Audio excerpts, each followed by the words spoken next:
এটা কোচরা প্ল্যান করছে, coach captain ওনাদের একটা পার্ট ছিল। সো ওনারা চিন্তা করছে যে মেন ব্যাটসম্যান পাঠাবে, এটাই হয়তো।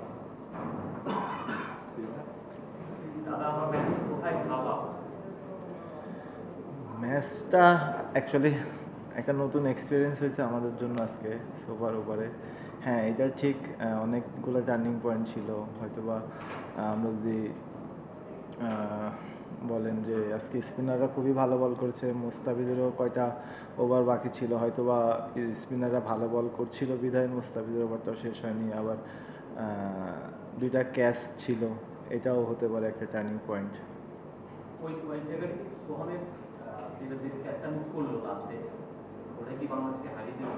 না না, এইরকমভাবে কোনো কিছুই না, এক ক্যাচেই কোনো কিছুই না। কিন্তু হ্যাঁ, ওইটা ধরলে হয়তো বা টাফ ক্যাচ ছিল, ওইটা ধরতে পারলে হয়তো বা মানে ওইটা তো আমরা ধরতে পারলে ম্যাচ জিতেই যেতাম। কিন্তু হ্যাঁ, টাফ ছিল, সে ভালো ট্রাই করছে। অবশ্যই এই অভিজ্ঞতা যেহেতু প্রথম, কাজেই ল্যাক অফ এক্সপিরিয়েন্স তো ছিল। তারপরেও কি আপনার মনে হয় না যে 6 বলের জায়গায় দুটো ওয়াইড একটা নো আসলো, ইকুয়েশনটা অনেক ইজিয়ার হয়ে গেছে? সেটা করতে না পারাটা এটা কমপ্লিট ফেলিওর।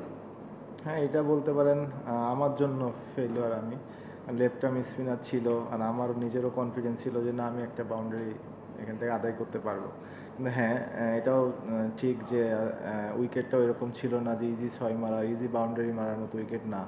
বলটা অনেক পুরাতন ছিল, মানে পুরাতন হয়ে গেছে। 50 ওভারের পরের বল মারলেও বলগুলো যাচ্ছিল না। সো অ্যাকচুয়ালি বড় হিট করতে গেলে উইকেটের একটা হেল্প থাকে, স্কিড বা বলেন, বলটা একটু স্লো আসতেছিল এবং টানও ছিল অনেক বেশি। সো হ্যাঁ, নেক্সট টাইম যদি কখনো এরকম উইকেট থাকে, অবশ্যই ওইরকমভাবে প্র্যাকটিসটাও করতে হবে যে এই উইকেটেও 6 মারতে হবে কীভাবে। থাকার পর তারা তাকে যখন বোলিং করায়, আমাদের টিমে আমরা মুস্তাফিজকে দিয়ে 8 ওভার বোলিং করেছি এবং মুস্তাফিজ পজিশন দিয়েছে। আমাদের হাতে কিন্তু সাইফ হাসানও ছিল। এরকম পিচে যেখানে প্রতিপক্ষ পেশাকে বোলিং করায়নি, সেখানে মুস্তাফিজকে 8 ওভার করাটা আসলে আপনি কীভাবে দেখছেন? দেখেন, আমার কাছে তো মনে হয় মোস্তাফিজের 10 ওভারই করা উচিত ছিল, কারণ এইরকম উইকেটে মোস্তাফিজ বেস্ট বোলার ওয়ার্ল্ডের। ঠিক আছে।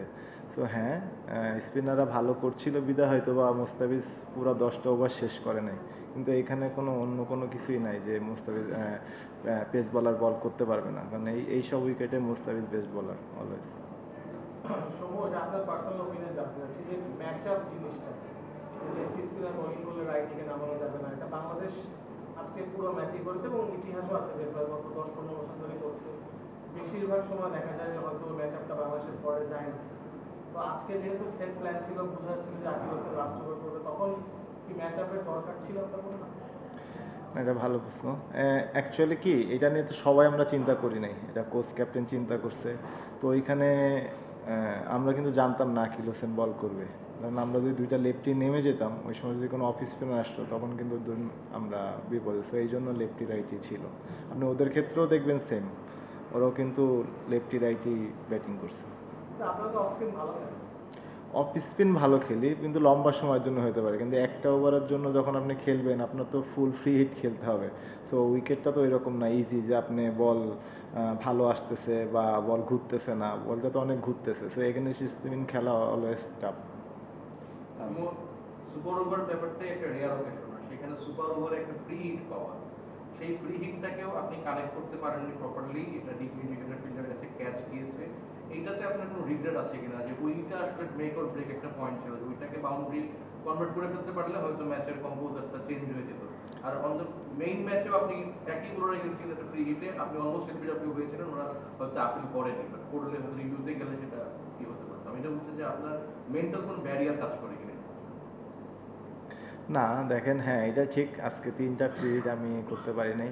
এর প্রিভিয়াসও আমার অনেকগুলো ফ্রি হিট আছে যে আমি এভাবে ইউটিলাইজ করতে পারি নাই। হ্যাঁ, ওইরকম কোনো কিছু ছিল না যে আমি যে সুপার ওভারে বলগুলো খেলেছি অলমোস্ট সবগুলোই ফ্রি হিট ছিল। সো আমার টার্গেটই ছিল যে আমি বল 6 মারারই টার্গেট ছিল বা বাউন্ডারি মারার টার্গেট ছিল। যে হ্যাঁ, ওইটা আমি পারি নাই, হয়তো বা এখানে আমার কোনো ল্যাকিংস ছিল। ব্যাটিং গড় দেখলাম আপনার ওই দিন বা আজকেও দেখলাম যে 32-এর ঘরে, মানে বাংলাদেশের ব্যাটারদের তো সাধারণত 30-এর উপরে খুব বেশি ব্যাটারের গড় নেই।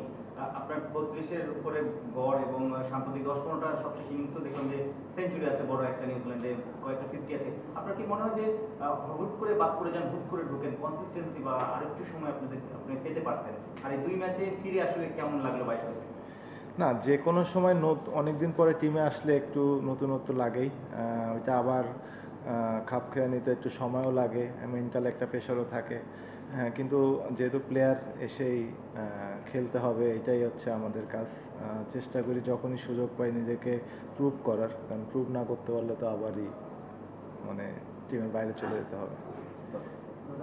সিচুয়েশনটা পুরোপুরি মানে বাংলাদেশের জন্য সাজানো ছিল, মানে বাংলাদেশের হোম কন্ডিশন স্পিন উইকেট বানিয়ে আমরা মানে এটা পাবলিককে বলা হয়েছে যে এটা আসলে বাংলাদেশ চাচ্ছে যে ম্যাচটা মানে সিরিজটা জেতার জন্য। কিন্তু লাস্ট পর্যন্ত দেখা গেল যে আজকের ম্যাচটাতে কি বাংলাদেশ নিজেদের পাতা পাতি হয়ে গেল, মানে তারা 15 ওভার স্পিন বোলিং করলো এবং বাংলাদেশ একটা রানে রেস্ট্রিক্ট করলো এবং আলটিমেটলি তারা ম্যাচটা জিতলো। মানে এটা কি মনে হচ্ছে যে নিজেদের পাতা পাতি বাংলাদেশ করে? না না, পাতা ফাঁদ বলতে এরকম কিছুই না। দেখেন, ওরাও স্পিন বল করছে, আমরাও স্পিন বল করছি। হ্যাঁ, এটা ঠিক, লাস্টে এসে ওদের হোপ অনেক ভালো ব্যাটিং করছে, সে শেষ পর্যন্ত চলে গেছে এবং ম্যাচটাও জিতাইছে। কিন্তু হ্যাঁ, এটা ঠিক, প্রথম হাফের থেকে সেকেন্ড হাফে ব্যাটিংটা একটু ইজি ছিল, কারণ উইকেটটা একটু কুয়াশা পড়াতে একটু টানটা কম ছিল। সো হ্যাঁ, এটা ঠিক যে ফাঁদ বলবো না, ওরা আজকে ভালো ক্রিকেট খেলছে, এই জন্য ওরা জিতছে। মানে একটা ব্যাটসম্যান এই ধরনের উইকেটে ব্যাটিং করাটা আসলে কি মেন্টালিটি নিয়ে ব্যাটিং করতে হবে, মানে কি মানসিকতা নিয়ে ব্যাটিং করেন, মানে হ্যাঁ, এই অলওয়েজ চ্যালেঞ্জিং এখানে সব ব্যাটসম্যানের জন্যই বরাবরই। হ্যাঁ, তো অনেক বেশি ফোকাস দেওয়া লাগে, কারণ এখানে না ইজি এক খেলা যায়, না বাউন্ডারি পাওয়া যায়। সো অনেক বেশি মনোযোগ দেওয়া লাগে যে কখন একটা লুজ বল পাওয়া যাবে, লুজ বলের জন্য ওয়েট করা এবং কিভাবে নিজের স্কিলকে আরও ডেভেলপ করে ভালো বলকে রান বের করা। সো হ্যাঁ, এটা পুরোপুরি বলতে পারেন স্কিল অ্যান্ড মেন্টাল অনেক টাফনেস থাকতে হবে এই কাইন্ড অফ উইকেটে খেলতে। যে ব্যাটসম্যান মানে স্বাচ্ছন্দ্যে স্ট্রোক খেলে তার জন্য স্ট্রোক মেকিং থেকে ডিফিকাল্ট এই উইকেটে স্ট্রোক খেলা অনেক ডিফিকাল্ট। আপনারাও তো দেখেছেন যে না, মানে ইজি এক খেলা যায়, বাউন্ডারি তো অনেক কমই হয়েছে ওভারঅল। পুরো ম্যাচ তো মানে ধরুন আমরা 11 জন খেলে টিম ওয়ার্ক, তো আপনি প্রথম দিকে বললেন যে আসলে অধিনায়ক এবং কোচ ঠিক করেছেন কে বল করবে আর কে বল নামবে। আপনার সিনিয়র আছেন, খুব বেশি সিনিয়র তো এখানে নেই, আপনি আছেন বা বিজয় আছেন, শান্ত আছেন, তো আপনাদের আপনার তো অন্তত মানে কনসার্ন বা আগে দেখেছি আমরা যে একসাথে কথা বলা বা কি করা যেতে পারে, এটা মানে ল্যাক মনে হয় কিনা, যে আপনি যেটা একটাই বললেন যে আসলে দুজন ঠিক করেছেন বা কোচ বা অধিনায়ক, মানে এটা ল্যাকিং মনে হয় কিনা। একটা হচ্ছে শান্তকে নামানো হয়েছে, এটা অনেক কথা হচ্ছে শান্ত তো কনফিডেন্স ভালো ছিল না, আপনার সেই কনফিডেন্স ছিল কিনা শান্তটা শেষ হতে পারে? দেখেন, ওইটা তো আমার বিষয় ছিলই না, আমি ওইটা চিন্তা করি না। আমাকে যখন বলা হয়েছে যে আমি ব্যাটিংয়ে যাব, আমার ওই মেন্টালিটি আমি আমার দিকে ফোকাস করেছিলাম যে আমি কি বেস্ট এখানে করতে পারবো, আমার কি কাজ। সো ওইটার দিকে বেশি ফোকাস ছিলাম। মানে হ্যাঁ, এটা অবশ্যই আপনি যেটা বললেন সিনিয়র জুনিয়র, হ্যাঁ, যদি আপনার কাছে প্রশ্নটা আসে তখন একটা আপনার কাছে অ্যান্সার থাকবে, কিন্তু এটাতে আপনি যত বেশি মানুষকে ইনভলভ করবেন তত বেশি প্রশ্ন মাথার মধ্যে ঢুকবে। সো দুইজনের আমার কাছে মনে হয় ম্যানেজমেন্ট ক্যাপ্টেন যে ডিসিশন জেনেছে, আমার কাছে মনে হয় বেস্ট ডিসিশন। শান্তর উপর আপনার কনফিডেন্স ছিল কিনা শান্তর উপর? কারণ অনেকে তো অন্য ছিল না তার রিসেন্ট পাস্ট ধরো ফর্মে নেই। লেফট আর্ম বলার বল করছিল, তো অবশ্যই একটা লেফট আর্ম ব্যাটসম্যান যাওয়াটাই হচ্ছে অপশন ছিল, ভালো অপশন ছিল। সময় এরকম এভাবে ম্যাচটা হারার পরে তার ম্যাচ ডিসাইডিং ম্যাচ একটু কি বেশি প্রেশার হয়ে গেল? না, প্রেশার বলতে আজকে যদি জিতে যেতাম তাহলে হয়তো আমরা অনেক প্রেশার রিলিফ হয়ে যেতাম। হ্যাঁ, লাস্ট ম্যাচটা এখন সিরিজ জিততে গেলে আমাদের লাস্ট ম্যাচটা জিততেই হবে। সো হ্যাঁ, ওইভাবেই পরিকল্পনা করে প্ল্যান করে আবার নেক্সট ম্যাচের জন্য আসতে হবে, যেন আমরা স্ট্রংলি কামব্যাক করতে পারি। আপনারা রিসেন্টলি এনসিএ টি20 খেলে আসেন, বিপিএলটাও খেলেন, টি20-র মধ্যে দিয়েই ছিলেন, সবাই টি20 মেরে দিয়েছিলেন। যখন 6 বলে 11 রান দরকার হয়, আপনি শান্ত হৃদয়ের মতো ব্যাটসম্যান থাকেন, তখন ঋষাদকে নিয়ে কথা হয় যে ঋষাদকে না মারতে পারলে ম্যাচটা শেষ করা যেত না। এই ধরনের কমেন্টস আমাদের টিমের জন্য কনসার্নিং কিনা, যে আপনারা শেষ করতে পারছেন না, আমরা একজন লেগ স্পিনারকে নিয়ে কথা বলছি যে ম্যাচ শেষ করতে পারছেন।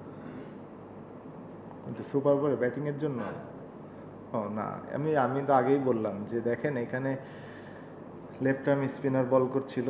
সো লেফট আর্ম ব্যাটসম্যানটা অপশন সব থেকে ভালো, সো এটাই তারা ডিসিশন নিছে যে লেফট আর্ম গেলে ভালো হবে টিমের জন্য, সো তারা সেই ডিসিশনটাই নিয়েছে।